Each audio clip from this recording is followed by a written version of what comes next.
Hello and welcome into the Fog.net podcast. My name is Michael Swain, the Kansas beat writer for 24/7 Sports.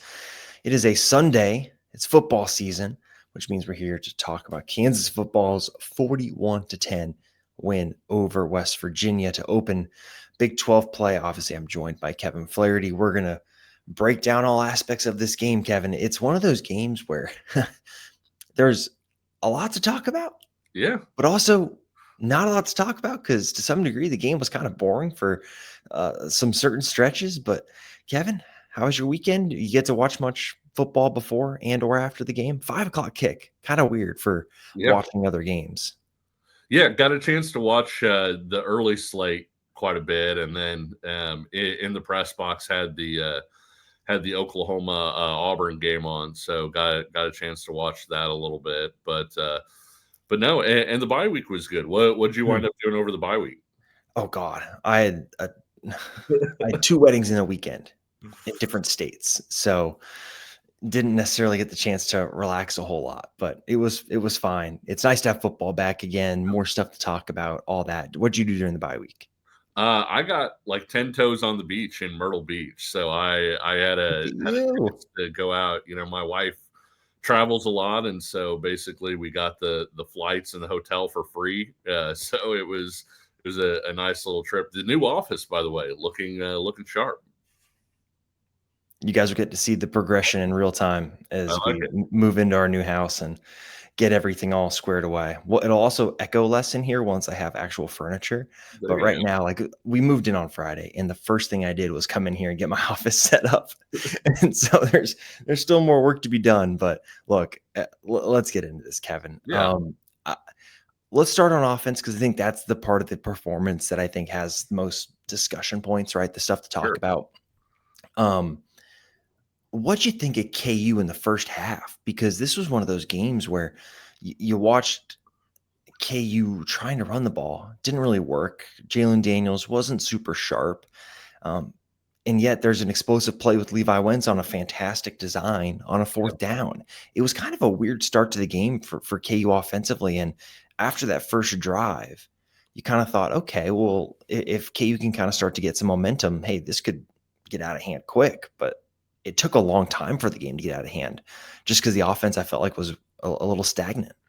Yeah, I thought you put that really well because I'm not sure they ever had offensive momentum in this game. It was a game where you scored 5 touchdowns, 4 came on plays, I think, of 40 or more yards. And so you had these sort of rat tat tat of explosive plays, but there wasn't ever really a point where you're like, man, Kansas's offense is just clicking, everything is moving. And, Mhm. and I'm glad you brought up Jalen because it wasn't, I don't think that he was quote unquote awful. And obviously he was really good with his legs, but every pass felt about 10 to 20% harder than it should have been, right? Mhm. And obviously he misses Levi Wentz, who's wide open for a big play where he missed him. But even some of the stuff he completed, Swain, like you think about, he threw the 2 bubble screens to Emmanuel Henderson.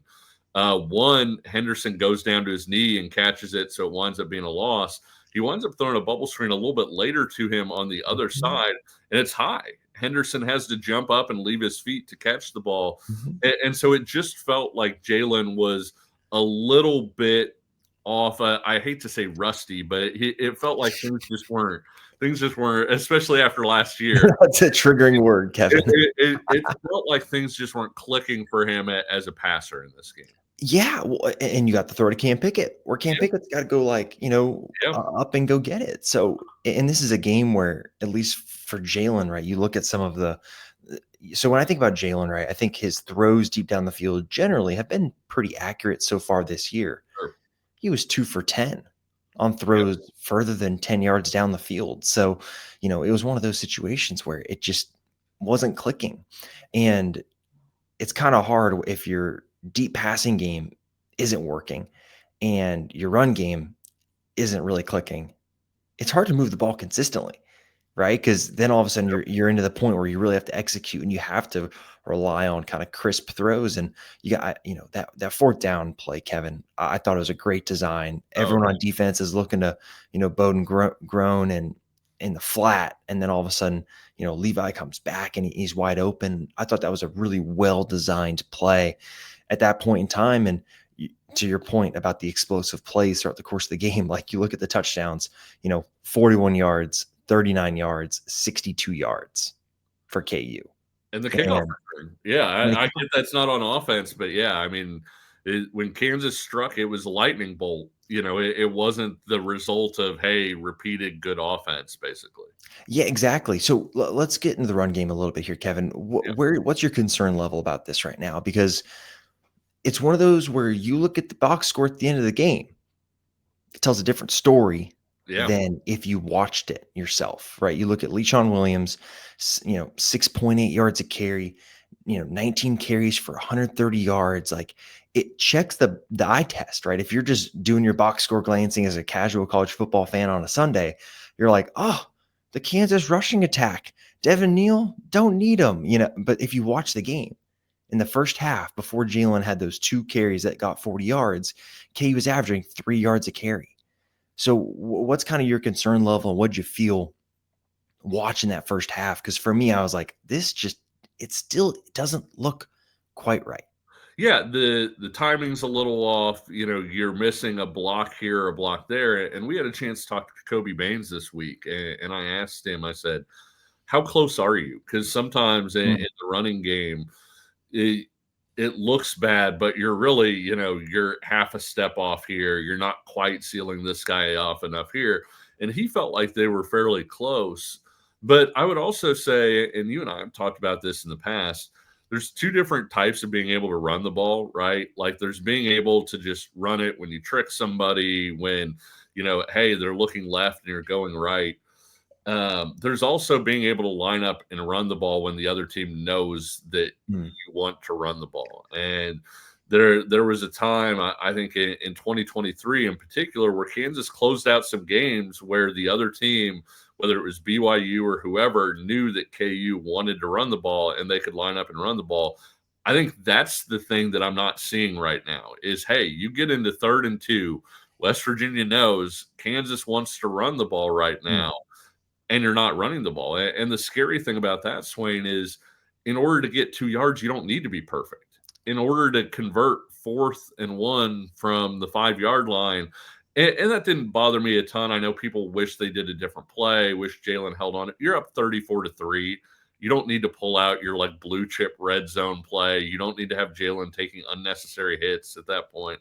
But at the same time, you don't need to be perfect to run the ball up the middle and get 1 yard. And Kansas still isn't doing enough up front to be able to convert in those situations. exactly. And I love that you mentioned BYU. It's funny, I mentioned that in our video kind of on the field last night. And I looked it up. And so KU had 2 6-minute drives in the second half against BYU in 2023. Yeah. This game really reminds me of kind of UCF in 2023. Yep. Where KU uses kind of like a special teams touchdown to really kind of blow the game open. It's an up-tempo offense that just kept getting 3 and out in the second half of that game, right? KU goes on and has a 4-minute drive and a 6-minute drive. Like KU in the second halves of games is able to do it. And I wonder if part of that too is as the game goes on, right? The defense in a situation like this where West Virginia's, offense couldn't hold on to the ball for more than 3 plays. How much that weighs into it, right? A defense kind of wearing down over the course of a game. And I don't know, Kev, I think you're right. Like it's close. Like there was one time where we had a great angle on it in the press box where there was an alley for, I think it was Highshaw or Le'Shawn, I can't remember, but it was in the first quarter. And there was an alley, but like Calvin Clemens's foot, or maybe it was Amir Herring's foot, was just in the way, and the running back tripped. And if the guy's 3 inches one way or the other, there's a wide open hole, and all of a sudden that's a larger gain. So things are close, but I think at this point in time, it's still slightly concerning that I think KU is not able to run the ball until the quarterback run game becomes a factor. Yep. And I think that was the moment when I think some of the stuff started to change for KU, was when Jalen decided to run the ball himself at the end of the first half. And I think that's a part of the run game, Kevin, where we got to see more of it. I Yep. think Jalen has to be involved. And I think against Missouri, KU didn't do a lot of the quarterback option game. Jim Zborowski talked about why not. He felt like Missouri did a good job of bringing a safety down to the box and all this other stuff. Well, you got to find ways then to counter that if other teams are going to try and do that to you, Yeah. because you need to take advantage of Jalen's legs. I don't think you want Jalen dropping back to pass, 30 times a game, and you don't have the offensive line like last year, in my opinion, to all of a sudden go out there and say, hey, we got 5 guys. We got guys that are going to be on NFL rosters or practice squads. Let's just go blow these dudes off the ball. Yeah. I don't feel that about the offensive line. So I think KU's got to get Jalen more involved in the run game. Yeah, I 100% agree. And I think when you look at one positive indicator, I think Enrique Cruz is starting to find his footing Super. quite a bit, and Yeah. is playing really well. And Bryce Foster, that might have been his best game of the year so far, coming off of the bye week. He wasn't great necessarily, but I think he was really struggling, Swain, for the first few games of the season, and so that was one of his better performances. I would say the other thing too. I don't know that West Virginia is a great team at stopping the run, but they came in only allowing 2.4 yards per carry, and the defensive line is the strength of their team. Mhm. And I hate the whole like, well, the other team has guys on scholarship too, like type thing. But that was one of the areas where West Virginia maybe could have had a little bit of success, and they did. Yeah, and I think, yeah, for sure, West Virginia's defensive front and their linebackers, right? Strength of the team, totally get it. You look at, yeah, just generally for KU, like I think a guy like Bryce Foster, I don't know. He still, there was a couple of times in the first half where he whiffed on some blocks. Yeah, Um, Definitely maybe grew into the game, but he's someone that from the middle of the offensive line, you need him to play at a higher level. Enrique Cruz, good game. I think, Amir Herring had yeah, maybe his best game of the season. Kobe Baines has been solid to start the year, but you just watch some of the run plays, and I'm in the middle of watching kind of the first half back right now. There are just a couple times where West Virginia guys are able to kind of slightly get themselves in a position where the offensive lineman then is a little compromised, and it just makes life hard. And you have to have, elite vision. And that's what made Devin Neal such an incredible running back, was the fact that he could see things and then get to the hole that was there. yeah, It seems like right now it's taking some time. And I think you saw LeSean grow into the game, where then in the second half, you can see kind of on that long touchdown run he sees the gap, but then he's able to hit it, make multiple guys miss, and take it to the end zone. I think LeSean really showed his talent on that run, but I think for KU, like, it's just one of those where the run game is going to have to come around. The passing attack, I don't know. Like, I don't know. Does this concern you at all? Because it doesn't really for me, because it just felt like a game where Jalen was off and yeah, KU didn't do a whole lot. I don't think creativity wise, like the one creative play they ran was to get Leash on the ball wide open, and it felt like when KU did dial stuff up in the passing attack, that they were able to then execute it and get it done, where I felt like during portions of the game, at least, it felt kind of vanilla. And Jalen was either slightly off, or a guy drops a pass like Carson Brune on the one. Like, so it's one of those where I felt like when KU needed to get something done in the passing attack, they did. So I'm struggling to kind of what to make of it. yeah. I agree. I think Jalen was just a little bit off, and it wasn't just Jalen. Like you said, there were a couple drops I think that didn't help, but when you look at it from sort of a longer term perspective, I'm not necessarily worried about it. And I'm sure it was the same in your mentions. There were a lot of KU fans who were like, "Man, they're being way too conservative." And one of the things that Mhm. I tried to talk about was, Zabrowski talks a lot about game flow and how you call games depending on what's going on out there. Swain, West Virginia had no offense, and we're going to get to West Virginia's offense and KU's defense in a minute, but also there's a point where you look at it as an offensive coordinator and you're saying West Virginia cannot win this game unless as an offense you give them something. And so at that point you can look at it and say, maybe you aren't going to hang 500 yards in this game, but if you hold on to the ball, you don't turn it over, you're probably going to win it, and probably going to win by a pretty solid margin. And so it made sense to be a little vanilla and to not really take too many chances with the football. Yeah, exactly. And it's so funny that this, kind of reminds me a little bit of the Fresno State game, just a little bit in terms of the second half, because, and we can talk about this too, Kevin. Like the middle eight, Kansas just pulled away, which is It's a weird. sight to behold. I got a text from my dad at the end of the first half, like KU scored twice with less than 4 minutes, and they didn't give up points. I was like, "Yep, that's not happened in a while." And then score on the opening kickoff. I mean, it was 17-0 in the middle eight. Exactly, and so that's when KU really pulled away. Then I felt like in the second half, it was kind of a, all right, well, this game's kind of over. So let's go ahead and just start doing the bleeding the clock that you see when KU again has that long drive. And I think that ends up, if you're looking on YouTube and you see the success rate stuff, like I think KU struggles in the first half, running the ball in particular led to that. But then also in the second half, it wasn't like KU was really trying to go full gung ho and trying to score and quickly and put up a bunch of points, right? It was much more of a methodical second half. And obviously KU's passing attack, right? The numbers back up what you saw, where it was explosive. They were able to get some big plays, but again, consistency not super there. So at the end of the day, Kevin, it's the fact that KU had to put up 41 points, and you're like, yeah, sure, special teams helped, and we'll talk more about special teams in a second. Special teams helped, but you got some explosive plays, probably a C+ game Yeah. offensively, Yep. and you end the game with 41 points and, whatever it is, 34 of them are from the offense, something like that. So it's just one of those where, you'll take it and you'll take the lessons that can be learned from it.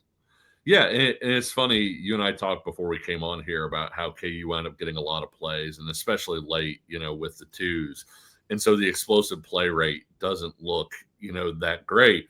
But we've also talked about last year, and I don't want to make every single episode KU's offense this year versus last year, but they led the Big 12 in yards per play last year, but they weren't very explosive. And when you score 4 touchdowns of 39 plus yards, and one of them being on special teams, obviously, that's going to erase a lot of ills. You don't have to be perfect over the course of a 10 or 14 play drive when you're going out and scoring on one play from a significant portion, and that ups your chances to win pretty significantly too.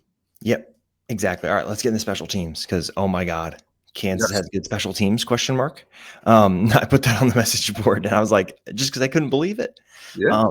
We've talked about Tate Nagy before, but just the punt return, the first one, 30 yards. I mean, he through 4 games is more productive than Kansas was last year in Yep. terms of an entire season of punt returns.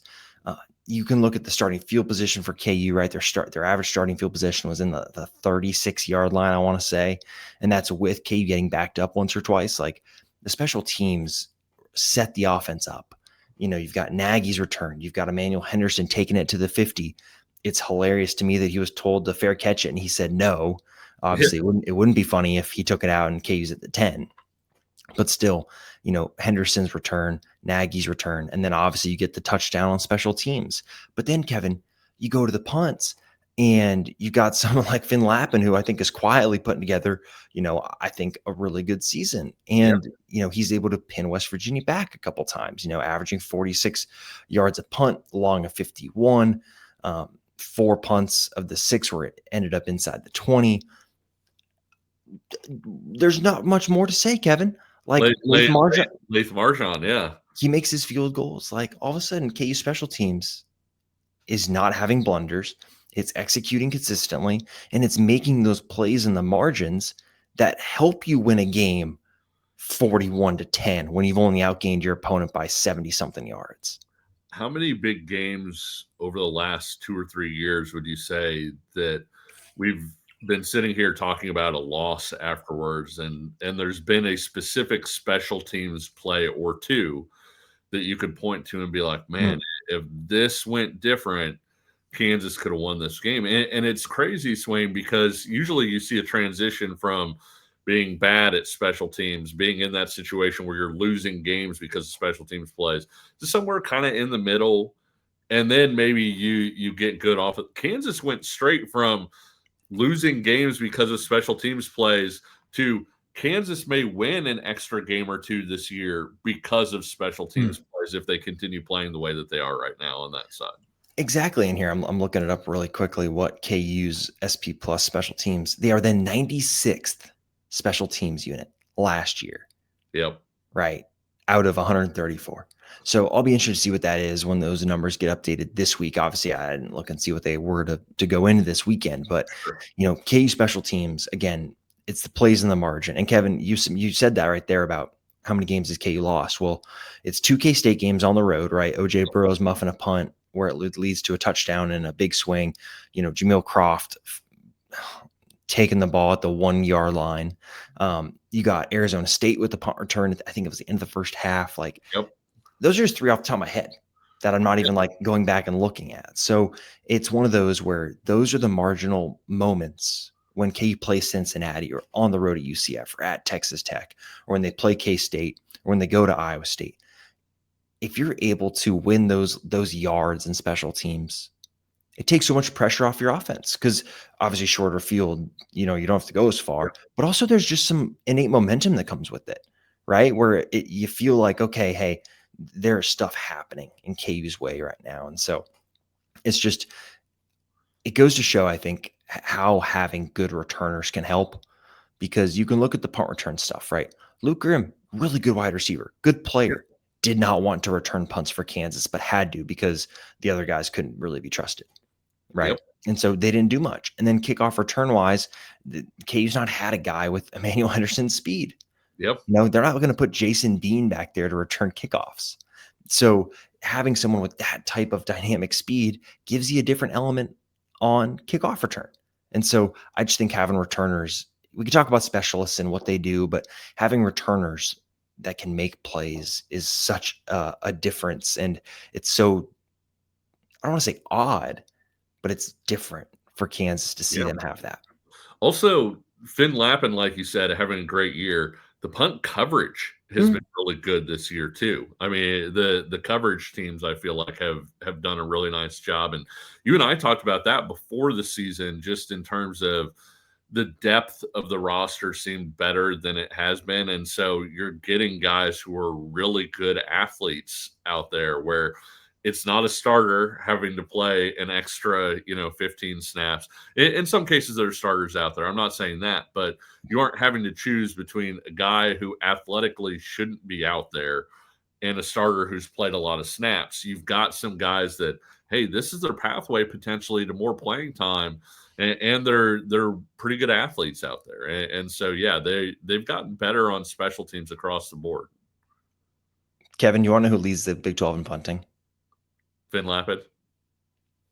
Just Kansas generally. Oh, there you go. 45.9 yards net per punt. Well, you know who's the best punter on the KU team? That's Jalen Daniels. One punt off a BYU guy and we were just talking about special teams games that you lose because that one play, is why KU beat BYU, and it was, it's crazy how many games you go back and look at. And you're like, hey, special teams were a big reason why you either won this game or lost this game. Totally. And so, yeah, KU's allowed 16 return yards on punts this year, on 16 punts. So that's at 1 yard, per return. It's remarkable. So, KU special teams are officially back. All right, let's get to defense now, Kevin. Could you ask for anything else from the defense in the first half, especially? I'll give you the drive chart here because it's just it is so David Beatty, Kansas. Okay, here we go. So it goes 3 and out, then 5 plays, 15 yards, punt, 3 and out, 3 and out, 3 and out, 6 plays, 28 yards, punt, field goal with 3 minutes left in the first half, and then a turnover on downs. That is the first half for West Virginia's offense. Yeah. And just you look at that, bring up the total yards thing real quick, if you would, again. Thank you. The West Virginia had 179 of those 324 yards came on their last 4 drives. When you're rotating guys through and all of that, through pretty much the first 3 quarters. One of the drives did go end of third quarter, into the fourth quarter.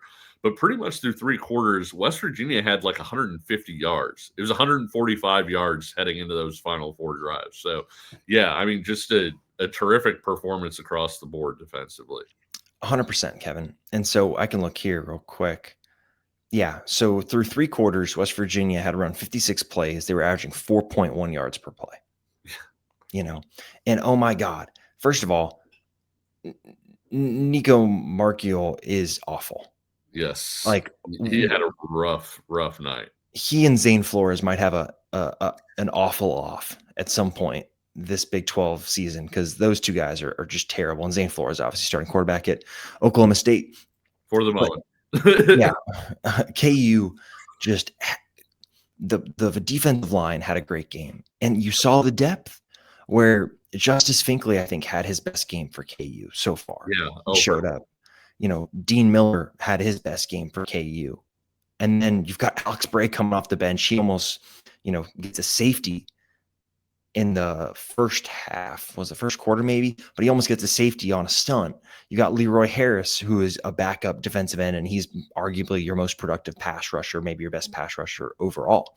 Like, the depth, I think, just showed up, and the way that KU, again, continues to rotate fronts, moves from, 4 down to a 3D tackle to a 5 guys across the line. Just the way that they are doing the multiple looks along the defensive front is just giving other offensive lines so many issues. And look, I mentioned it on VIP throughout the week. Like, West Virginia's offensive line stinks. And this is a game where KU should dominate that line. And they did. And that's what you want to see from a team like KU. And the progression is, when you play bad offensive lines, can you make them pay, and can you keep them from doing anything? And that's exactly what KU did. Yeah, and I think the defensive tackle position we've talked about so much, but the fascinating thing about that group to me, Swain, is when you look at this season so far, I don't know that I can pick who the best defensive tackle would be.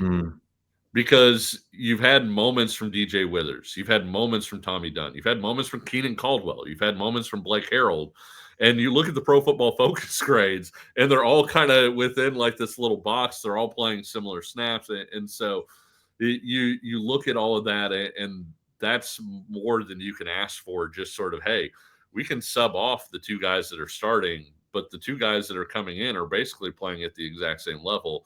Also, good to see Gage Keys out there.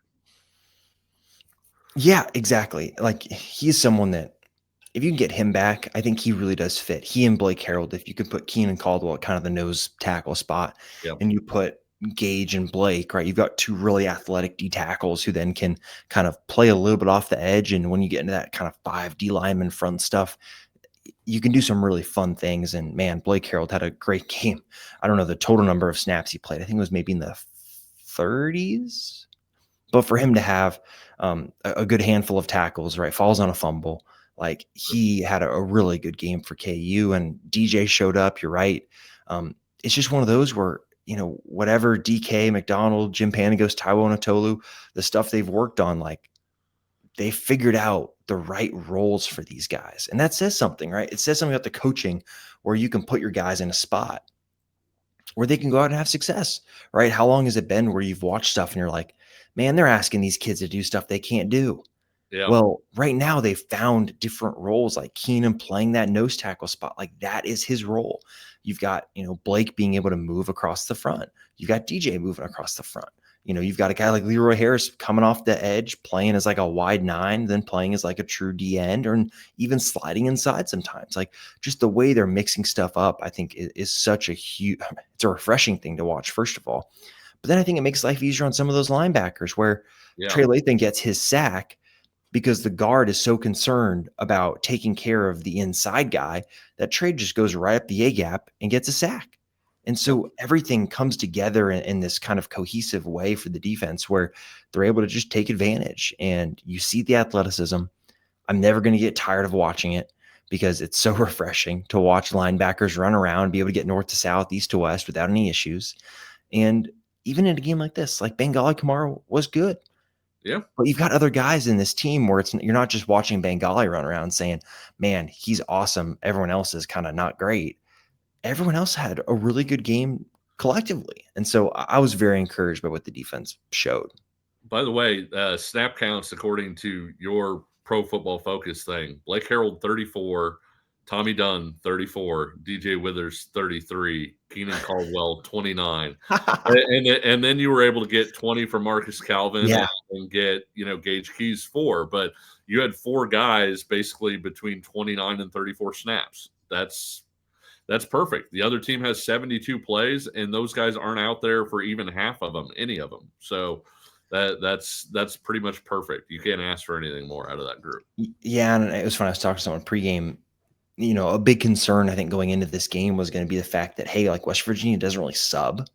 Yeah. And so when they go up tempo and don't sub, right? How many times we've seen KU do it against up tempo teams where they sub, you see the coaches on the sideline waving, doing sign, like all of a sudden all the D linemen get up and they Yeah.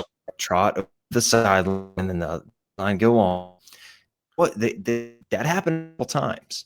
Yeah. But KU was still able to get kind of guys out there and rotate, which again keeps guys fresh. It also helps when the offense can't get any momentum and they can't get a first down, so they're only out there for 3 plays. But yeah, you just put it all together, and I was very encouraged. And then in the second half, they obviously, Devin Dye gets ejected for targeting.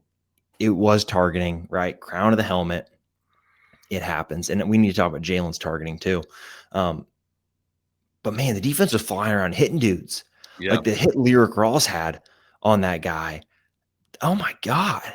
That looked like it hurt. And even Devin's hit targeting, so not a safe play because he leads with the crown of his helmet. But still, he lit him up. And so, like you're watching the secondary kind of fly around, and those guys are laying some wood too. So just again, it goes back to the whole top to bottom, athletically on defense. This is just such an improvement for Kansas over recent seasons. Yeah. There's no doubt, and it's funny because usually Kansas didn't have the front line, right? Like you could look at the starting lineup and you could be like, well, this guy can get exposed against a good opponent. You're not great at this spot, et cetera. And I'm not saying the defensive, starting group is perfect, but I do think that there's not really a ton of drop off after the first line of guys either. They can rotate guys through. They've got some depth. One guy we haven't talked about, Swain, Saeed Gibbs had a really strong performance. Yeah, he did. And that's one that, man, if he hadn't gotten banged up at the start of camp, like I'd be interested to see how that position battle would have played out with Mason Ellis, who had a really good camp himself and I think has played well. He got a little banged up, I think, in the first half, and that's why you saw Saeed play so much, and then why Taylor Davis played a little bit more, even though he was kind of a game time decision slash probable, I think is what the injury report said. But so I think, Saeed put in a great performance. And here's the thing, Kevin, like you can look at the secondary right now, and let's say all the starters, quote unquote starters, are out there. Saeed Gibbs is your first defensive back off the bench, guy that started at Georgia Tech last year. Yep. Good player. Your second guy off the bench is Austin Alexander, a guy who started the season for you, has a bright future, has all the talent, just needs experience. Yep. And then your third guy is Devin Dye, who, if you look at PFF stuff, right, is KU's highest graded safety. Granted, hasn't played a lot of snaps, but a guy that, again, is healthy. And like we talked about last season, like, hey, let's not judge a guy if he's playing 25%. Yep. And so, he showed up and he's made some plays when he's been out there. He's not been a total liability, like it appeared sometimes last year. And so the depth in the secondary is showing up where you've got guys that can go in and play different roles. DJ Graham's able to play a lot more right now because he's healthy. And so just the depth, I think, for KU defensively, it's not you're relying on a bunch of Austin Alexanders. Yep. You've got some experienced guys there, whether it be a defensive end or defensive tackle or linebacker. There are experienced players that are coming in and providing depth, but there's also young guys, right? John Kamara played a bunch throughout the course of the game at linebacker and had some good tackles.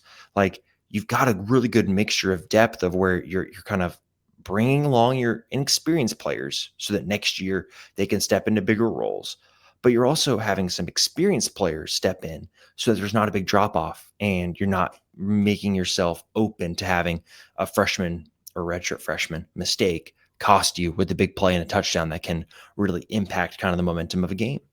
Yeah, there's something different when you have Austin Alexander, say, playing 60 plays a game because he has to be out there. It's not that, you know, it's not that, hey, he's been overwhelmingly better than everybody, but you have to have him out there because you don't have another option. But when you have a DJ Graham or somebody like that, it's like, hey, this guy is talented, but he doesn't have to be out there. You can bring him along at his own pace. And I think he's going to be a lot better for that too, because you're not putting him in situations where he's going to lose confidence, where he's out there in tough situations. And so, yeah, the depth is showing up in a major way. And I like the way that they've used the depth so far this year. Also, from a depth standpoint, was nice to see Joseph Sipp out there, even if he did have, just a massive club on his hand. It was good to see him out there, though.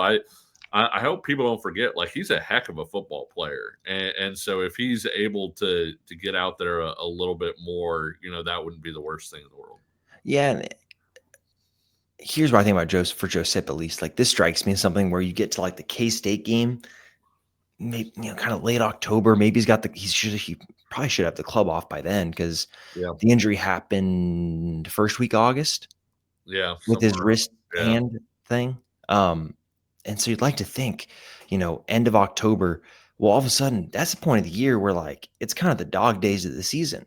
And if Trey Lathan and Bengali are out there playing a bunch, and obviously Gilliam's helping spell some guys, and you got John, but like still, those guys are going to kind of get worn down over the course of the year. If all of a sudden in October and into November when it gets cold, you can bring in someone like Joseph Sipp and make an impact consistently, where he's had the chance to kind of play a little bit more, get a rhythm, but then that's the time of year where you can kind of use him a little bit more.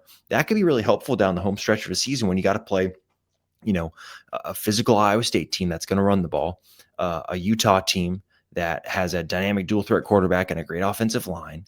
And you've got an Arizona team that, again, dynamic quarterback. I'm still iffy on kind of Arizona overall, but again, a team that can offer some threat on the ground. And so I just think, we'll have to watch with Joe Sipp, but I think that's could be something that is a storyline maybe we see unfold later in the year, where maybe he shows up more than he is right now, where he's just getting back from a semi long-term injury. Yeah, never sleep on the ability to add somebody with fresh legs midseason. I mean, you and I talked about it's not a KU thing, but you and I talked about Ollie Gordon 2 years ago, where he didn't really get a lot of carries for Oklahoma State, the first like 4 games of the season. I remember that, yeah. And then all of a sudden it's the middle of Big 12 season, guys are dragging, and Ollie Gordon's really fresh and he's running all over everybody. And so it's something that can really help you out quite a bit. Exactly. So let's take a step back now, Kevin. What are your thoughts on the team right now? Starting Big 12 play 1-0, third time under Lance Leipold that's happened. Next up, Cincinnati at home, then UCF on the road. I watched UCF against North Carolina. I still don't know if they're good. Yeah, I think Carolina's just bad, but UCF is at least showing some stuff where you're like, okay, they are not going to be a pushover team. sure. But let's go kind of short term, next kind of couple weeks. How do you feel about KU going into these games against Cincinnati and UCF? Well, I think you feel better about Cincinnati after the Missouri game, as weird as it sounds, just because Bo Pribula is such a good runner and Sorsby is a good runner. And I think heading into this season, Swain, what was the thing that we would talk about so often? KU can't deal with tempo and KU cannot deal with quarterbacks who can run. Was sort of the book on Kansas heading into this season. Kansas playing so well against Pribula, I think you're looking at the way that they would play against Sorsby, and you're saying, hey, they've got a chance to be effective in that game defensively. And so Kansas is probably going to be favored in both of those games. Tough to win at the bounce house. And so it wouldn't shock me if UCF say wins and KU is maybe a slight underdog there, but I would think that KU would be favored in both of those games. That doesn't mean you're going to win both of them, but you have a chance to make a statement, wind up going 5-1 heading into Lubbock. And so, you would think that you would be ranked at that point if you find a way to do that. Yeah, that's what a guy I was sitting next to last night asked me, "Oh, will they be ranked after this game?" I was like, "No." Yeah. They probably need to win the next 2 games Yeah, I would agree. to be ranked, Cincinnati and UCF. So I'm interested to see what the Cincinnati spread is. Obviously, I had the worst read of all time on this West Virginia game, thinking that like, oh, the spread's too high at 12.5, and it's a 30-point win. But it feels like Cincinnati, like this is probably a touchdown spread. I feel like. Yeah. Uh, Yeah, I would yeah. think so. Somebody asked last night, like if it would be like 4.5, and I was like, it feels like maybe like a 6 or so. So yeah, that I'm right there with you. I think maybe 6 or 7. I would guess. And it's a game. I mean, maybe KU gets ranked, Swain. If KU comes out, and you hate to be like, if they blow them out, then whatever. But if KU is emphatic against Cincinnati, maybe it's a situation where you start to see some people pick them to do well, especially with the way that Missouri is playing. And I hate, it. I don't love like linking those two together, but the fact is, like people when they say you have one loss, they're like, okay, who is the one loss to? And if they're like, well, Missouri may be a top 10 team, you look a little bit better in retrospect. Where some people are going to say, hey, this is a team that had the ball with a chance to with the chance to take the lead with 4 minutes left, and Hmm. so I do think there's a chance, maybe depending on the way this week's game goes, that they could be ranked. But really, I think it's more likely after UCF if they manage to win the next two. I think so. I think so. And I think UCF, that could be in just that spread's going to be very much dependent on next week's games, Yeah, because UCF will get tested at K-State, regardless of what you think of K-State. It's going to be a road game for UCF. Like that'll be a good test. And for KU, from the early stuff I've been hearing, it sounds like Cincinnati's offensive line might be one of the best KU's going to play outside of Utah. yeah, So, good test for KU's defensive line, obviously mobile quarterback at Cincinnati. So we'll have to see. But overall, I still feel good about KU. Still feels like kind of in that kind of a 7-8 win team for me. yep, Coin flip games going forward, right? Think about UCF, Arizona, Iowa State, Utah. yep, Kind of the coin flip games. I guess Texas Tech too, but man, they looked really good against Utah. And yeah, so, well, I'm going to hold on that one being a quote unquote coin flip game, just because that they looked really stinking good. But still, there's not a game KU's going to go into this season that I'm going to say they can't win. Because you can't, like, KU can go in and beat anybody in this conference, and anybody in this conference could beat KU outside of Oklahoma State. So, you know, yeah. It's funny because I think you and I were kind of on the same page with this team heading into the season, where it was if they get swept in rivalry games, they're 7-5. If they find a way to split the two rivalry games, Missouri and K-State, they'll be 8-4. And that's kind of still where I have them. Where if they're able to beat K-State, then I think they're 8-4. If they wind up dropping that game, then I think they're probably like a 7-5 team. yeah, feels about right. But yeah, so it's gonna make it for interesting, next couple weeks, and obviously next weekend Cincinnati is gonna make for a super fascinating, I think, matchup just generally. So, Kevin, thanks so much for jumping on, and for those that are tuning in at this point, 45-ish minutes in, make sure you check out all of Kevin's great work at the KC Sports Network. Pay Heat podcast, all the Kansas kind of coverage you might want in a podcast. And then you've got obviously the verbal commitment. High school football is in full swing. Not a lot going on in high school recruiting wise for Kansas, but Yeah. Kevin and Ryan do a great job of covering kind of the future of high school recruiting and what's going on currently for just generally people in the kind of KC Metro, into the state of Kansas overall. So plenty of stuff to check out there for Kevin. For Kevin Flaherty, I'm Michael Swain. Thank you for listening to the Fog.net podcast. We will talk to you all again this week.